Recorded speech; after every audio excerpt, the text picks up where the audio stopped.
thing, but yeah, I got the hype. Alright, this is UDX 362 East Tennessee. We'll show you what I'm going to be doing today. Let's hope it works. I know it's cold as crap today. I know meal tape actually stretches. I'm going to see if I'm going to crank it up later today, see if it's going to happen. Because the only way I'm going to find out the results, it starts bending, then I know. We'll have to get one of those, the masting I've seen on there I talked about. I'm going to decide to get the Anytone Quad 6 or the 33-foot mast I've seen on Amazon for the price I was looking at. And the only thing has the ring holes in it. I'm looking at this, guys. What do you think? So yeah, I lift it up. It moves up a little bit, quite a bit. I picked it up right here when I lifted it up. So I got this ready to go. So right now, you guys see what the meal tape is. You guys can see what I'm doing with this. I'll show you guys on both sides on this side before we go over there. I'll do the side swipe here. You guys can see my birds are doing great. So we had to place a heater lamp yesterday. So they're doing awesome. So it's our first cold snap, but you guys can see it here. But on this Thanksgiving weekend, yep. And this thing weighs about 13 pounds. The one with Jungle Joe's weighs about 10 pounds. I looked at it online. That's why I got this big thing, because I want to pump out the valleys. But I'm trying to figure that out right now. But it's only like 22 feet. That's what it is. The top is usually 22 feet, 10 inches right up there to that edge. And it's probably about 9 inches there, 22 feet, 9 inches. And that's all I'm saying. It's 5 foot in that mast. You guys can see all that. I'll show you in a second. Give you guys a good glimpse of it.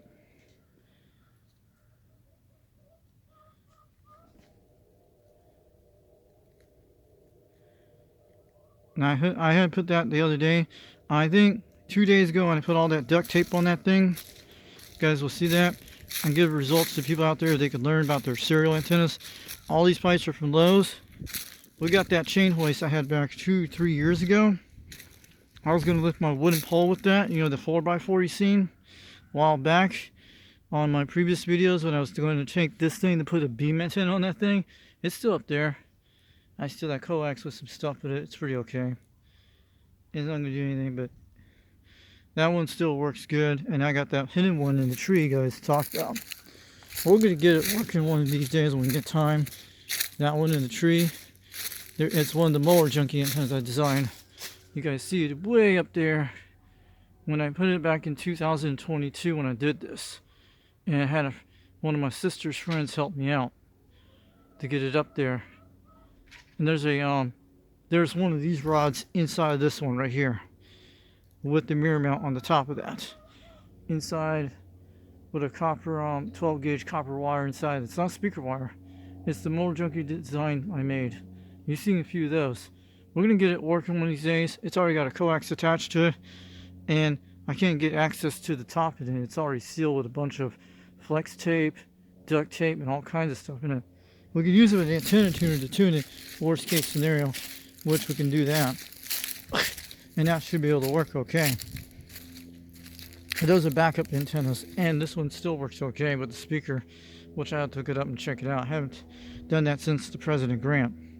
So let's focus on this thing you guys can see here. I had to pull this rope. The white is a backup rope I just put on there. So this is the crank up. And I'm going to show you what I'm looking at right here. I don't like pointing it that direction. I point it this direction for a lot of things. So don't forget to check out Old Radio Night comes on tonight. And don't forget to check out O2 Radio Network comes on tonight this Saturday. So we're looking at all this here. I know it's really close to my gamma match. But I have a backup plan in case this doesn't work. It should be able to raise it up because this antenna is 13.5 pounds. And these are the pipes that ran on that. This one I took off here. You guys seen that? That's the one I made to 2112. So these things are not bent. And when I saw that, because it's the way the rotor is, That's how they do that on the pole. I could be doing this for nothing with the duct tape, but I have a backup plan might work, but I don't want to do that backup plan right now, but we have to see. Well, if this thing lifts off today, we know we'll be on the air this week. If it doesn't lift off today, you guys know what happened. Because I don't want to break this thing completely, but this mount thing's good. We'll have to see what happens today. But this is a backup plan for the top of the antenna or this crank up thing. That's what I'm going to use that for. If it starts bending it, it's okay, but this will drop loose when it gets higher. And I'll be able to detach this, no problem. And it'll be okay. But the ropes, when it does this rope will get looser and looser on this end here. It's my dad's technique. He used to teach me this kind of stuff. You guys see that? That's a backup rope in case this actually snaps. But these don't snap. They're 1,200 pound. They're 1,800 pound Hesses, and some are 1,000 pounds. There's about 4,000 pounds on this right now. This is the kind of caliber I'm using. You guys see that? That's an 1,800 pound test. Most of them are 1,000 pounds. It's almost a lot of tension on this line. And I put it on this part here. You guys will see here. I wrapped it around this just in case backup happens. Mostly it's going to pull this way, but I hope it does not snap off. Should not, because it'll bend a little bit. I don't care. How long we can do this right. This is actually the part where this thing attaches right here. You see the rope? I pull this back. So I'll put this video out here today before I go eat dinner later, and we'll try this soon. I don't know, tomorrow, but I put it right about here, guys. You see it right there, this rope right there. It's inside of that thing. These are the guy wires. They're okay, but that was actually one of my ropes from the guy wires I had on the top, but these are not going to affect it that bad when you get it up. But these ropes are going to be good guy wires down here. These two are on the side here. You guys can see that. And it'll be okay. But these are pair ropes too. So they'll be okay. It's going to be 22 feet. It shouldn't affect the wind that bad. But well, let's hope it gets up today or tomorrow. I want to do it now, as soon as I get off this video. Because I want to try, see what happens. And I'm worried about bending the pole in that middle right here. Because this is all those fights. Because I went for stronger pipe because I don't want to light aluminum, because all these guys have these antennas get busted from the wind. Like fence pipes. That thing would bend with a fence pipe. I don't know about that one with the telescope type antenna. On Amazon, you see 33 feet and they go for 22 feet. The biggest one is 33 feet. It's like the ones with the rings on them. And you have to stand on top of a thing like this to raise it up, something like this, on a ladder. But you could always put it in this thing here when you do that. I don't know, but you could always re-drill the holes for it too. And it should be fine, because when you stretch it, it'll be alright. But that's a backup plan. I want to see what happens today. And I hope this thing does not snap. That's what I'm saying. This is only about a foot inside of this thing here right now. The other part is 5 foot down there. You guys know the whole story. This one was the one that had that main problem when I first had that problem.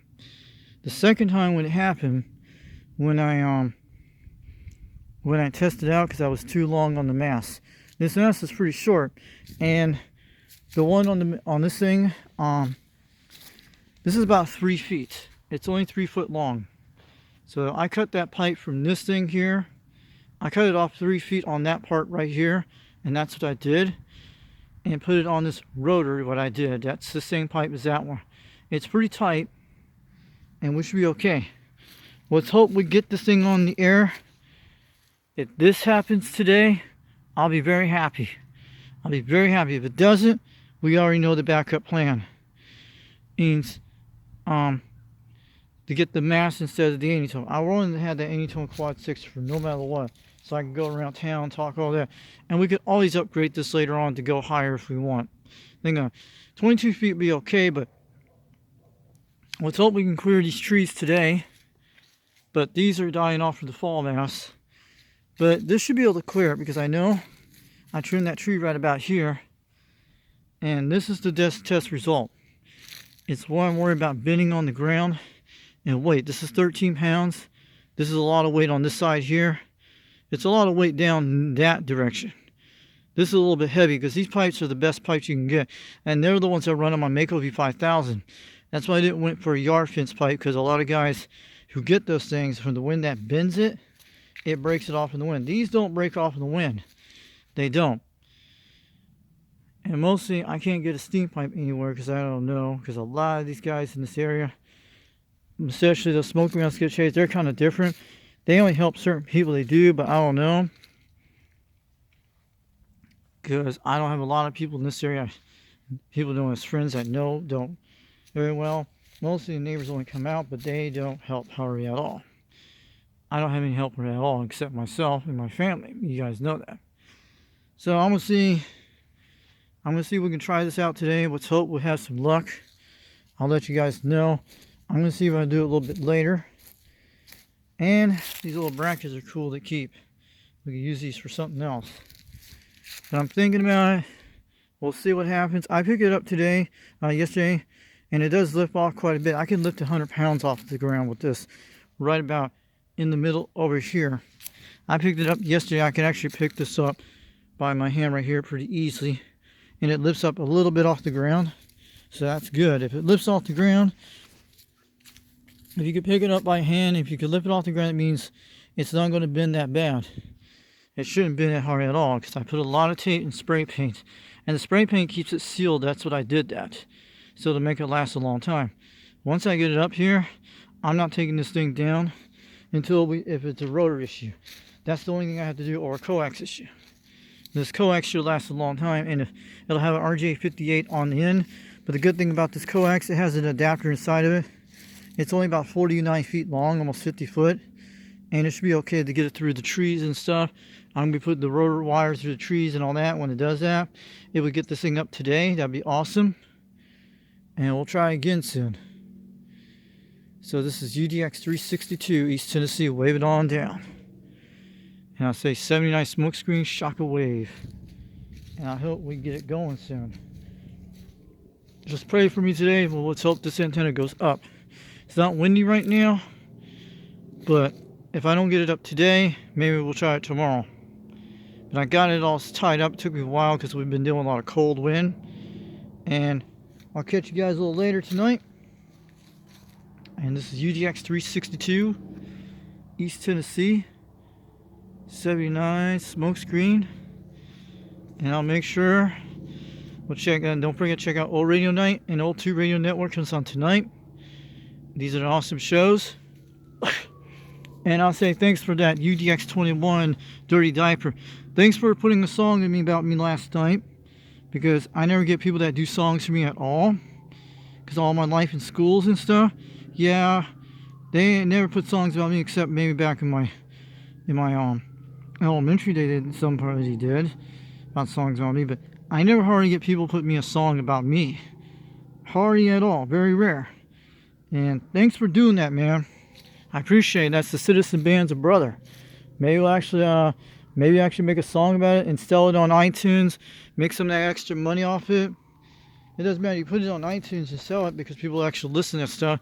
You might earn some money on it, but you can use that income for your radio show and all that stuff, or give out like giveaways and do something like that for radios.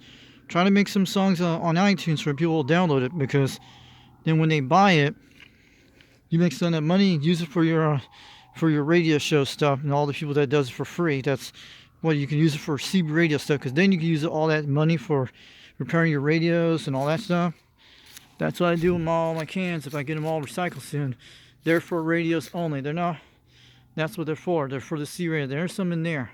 That's why I keep recycling them, because I know a place I take them. And let's hope these things do good.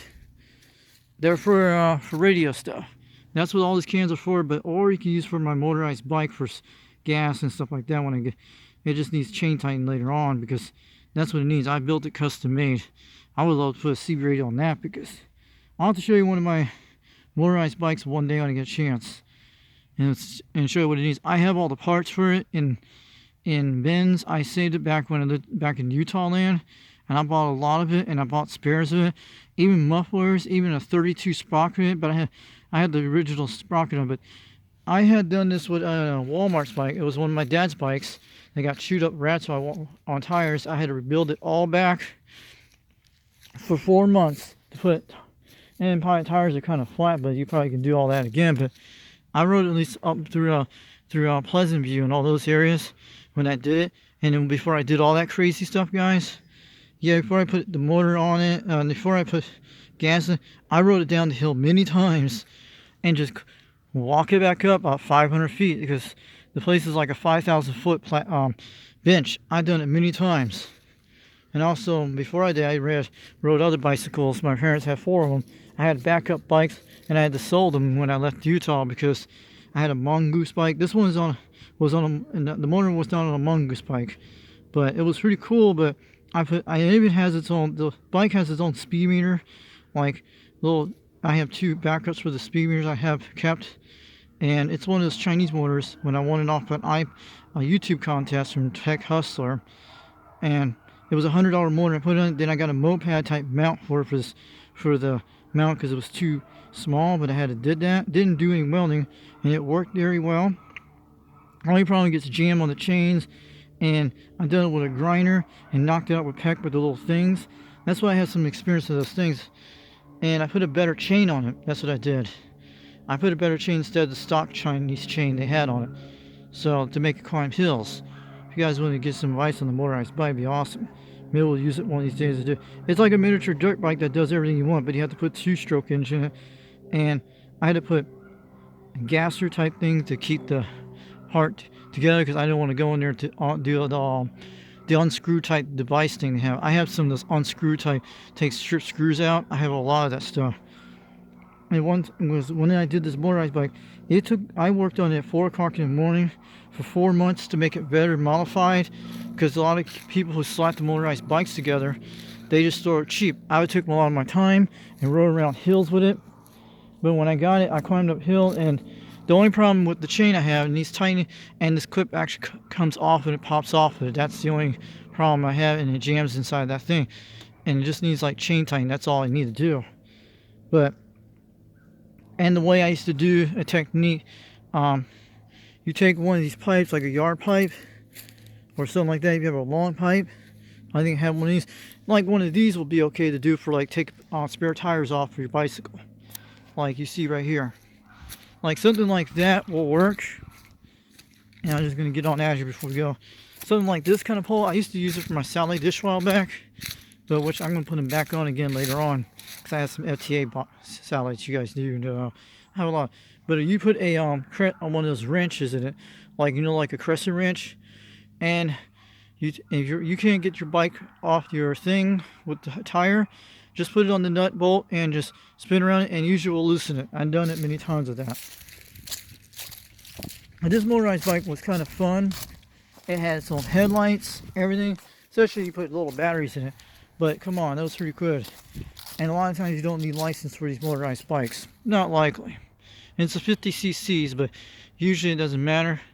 And the way you do it is just disengage the bike and ride around. It has its own, it's like a miniature Harley Davidson type bicycle, it looks like. I made it into like a mini Harley. But it's a mountain bike I put in that design. And I did a modification, but I put like thread locker on it to make it look cool. I have some videos on my other YouTube channel you guys want to look at. You won't see it on there, but you guys might see it later on. But it was pretty cool, but I fell on the bike, at least not on the motorized bike.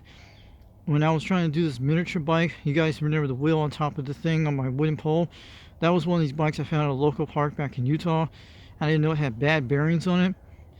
And I was going to try to turn it into a miniature bike like this guy on YouTube did one in Tampa. And that's what I was going to try to do with it. And I was trying to see if everything was going to go working plan. When I took a ride down it, make the seats better for it, and one day when I took it down 30 miles down a hill, I flipped over. But lucky it was not. It wasn't like really tall. It was very thing. The handlebars went forward when the thing bar. Lucky it didn't gash my face. I had no helmet on, and I was bleeding quite a bit. I didn't want to go in the Mormon's car because they saw me laying on the freaking road, and the guy in the pickup truck looking at me. They were just, I asked, "Do you see anything bleeding on my head?" They told me no. And there were two women in the car. Said, "You like to go ride home?" I said, "No, I didn't want to bleed in the car." I walked about a quarter mile head home. Then I took some hot showers to numb the pain stuff, and that's what I did. And my neighbor across the street gave me some salt baths in my legs and stuff like that, and I was okay the next day. And this happened like twice when I fell off my other bike when I was on the street. I almost crashed into a mailbox one time, and went down to the store called the Straw Market store in North Ogden, Utah. You guys will find these. It's like a little miniature country store for Mormon type people. They make rolls and stuff like that. And when I fell off that bike and I crashed in a tree, some guy, garden type yard worker, he was to make sure I was okay. And then this was back in 2019 when it all happened. And when I went down there, I went down to go get my drink at the Straw Market and go get some, just wash my hands with hot water. Because in Utah, they have a lot of hot water. I'm talking about really extreme hot. So to numb the pain in my hands, and I was okay. And the next day, then I took a shower when I got home to numb it. I had to solve my own battles. But I did fall a bike at 30 miles one time, but I recovered from it. But you're lucky I didn't crack my ribs and stuff like that, you know what I mean? I'm sure 390's done stuff like this when he was a kid. Believe me. Alright? But I have fell on bikes in the past a long time when I was young, when I was like, back when I was 11. And also when I was like, that was the worst time I did one time in Jacksonville, Florida, when I fell in the trailer park, scraped my head on the side of the asphalt, and I was unconscious, like I was walking around trying to find my way back home, and I did.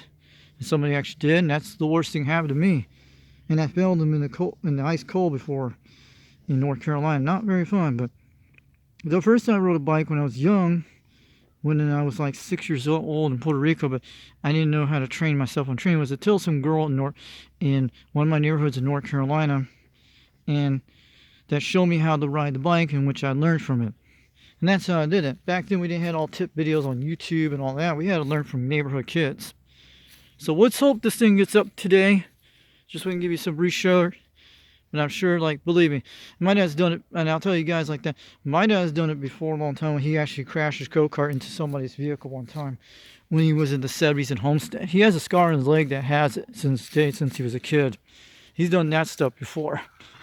I'm sure you guys done stuff like that. And I used to have a go-kart on the farm a long time ago, one of those metal ones, which the engine went bad completely after a few months later, like a Briggs station type motor. And I rode these 8 different four-wheelers with my cousins back in Tennessee here, about 30 miles away from here. When my uncle used to have four-wheelers, and I rode these 3 different ones I did. I've been on these 8 of them in my life. The best four-wheeler I loved to have later on was like a King Quad. The Suzuki 2006s, because they got the front differential. That's what I like about it. Because I used to watch a lot of ATV television back in the day. I'm having better grips. So I know a little bit about specification, like cars and stuff, like what Wagner's talking about, something like that. But I was just telling you guys, I hope we can get this up today, but I have a backup plan in case it doesn't work. I just hope this thing don't bend on me, like I'm saying. I'm trying my best, but you understand I'm doing this all myself. And I hope you guys, you told me to lower the weight on that, but it's still in the same position I had several months ago with this pole, the one you seen on the trash can back a few months ago. This is the same one. The other one was the one had that problem the first time when it bent here, and it's 5 foot in the rod. So I put about 5 foot in there and drill those holes and drill those. You know, it took almost a month to get that repositioned. These are okay. They're 2 foot in the concrete in the ground. That one's 3 foot, but it's gonna be okay. So I'm sorry going so long on this video. And I'll tell you, 390. I saw that Cobra 138 radio. That was an awesome video. I really liked that. So bring out more videos like that, but I watched it, try to learn something from it, but pretty quite cool. So you guys have a great day. This is UDX 362 East Tennessee, and we'll catch y'all later. Let's hope we see this thing goes up or not, alright? I'm going to try to see if we'll do it today or tomorrow or the next few days. I don't know, because we have a lot of cold spells coming from our area. It's kind of different where you guys live. So I'll catch y'all later. UDX 362 East Tennessee. 79 smoke screen. Shockwave.